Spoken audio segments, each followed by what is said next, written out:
Hallo liebe Biker, hier sind wir Paul und der Frank. Wir wollen euch heute einen Verkleidungsspiegeladapter vorstellen und natürlich nicht nur vorstellen, wir wollen ihn gleich an der Yamaha montieren. Und wie das am Ende aussieht und wie es funktioniert, seht ihr hier im Video. Viel Spaß dabei! Hier könnt ihr sehen, was wir alles benötigen für diesen Umbau.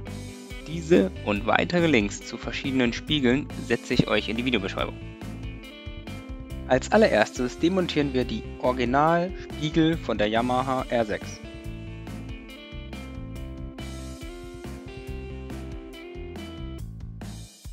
Nun setzen wir die neue Gleitschiene an die gleiche Position wie die Originalspiegel und befestigen sie mit den mitgelieferten Schrauben. Achtung, bei jedem Motorrad ist die Verkleidung etwas anders und deswegen muss darauf geachtet werden, dass der Abstand zwischen dieser Gleitschiene und der Verkleidung minimalst ist, dass es gut aussieht, aber trotzdem so groß ist, dass später das zweite Teil einfach drüber geschoben werden kann, ohne dass es Kratzer in der Verkleidung gibt. Jetzt noch einmal die Schrauben richtig anziehen. Nun nehmen wir das Oberteil und schieben es auf die Gleitschiene.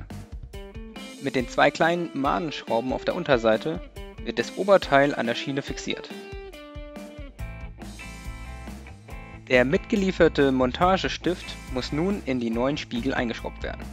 Hier empfehlen wir, Schraubensicherungsmittel zu verwenden. Noch einmal mit einem Zehnerschlüssel nachziehen.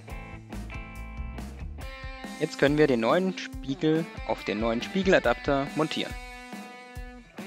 Als allererstes ziehen wir die Schrauben nur ganz leicht an, so dass wir den Spiegel noch optimal einstellen können. Jetzt stellen wir den Spiegel so ein, dass wir während der Fahrt alles gut im Blick haben. Das Coole bei dem System ist, ihr könnt die einstellen, wie ihr wollt. Ob sie nach oben zeigen, die Spiegel, oder nach unten hängen, ganz genau so, wie ihr sie wollt.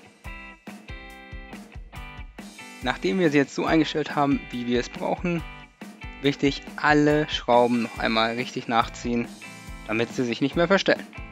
Bitte denkt daran, dass ihr die Spiegel regelmäßig auf festen Sitz überprüft.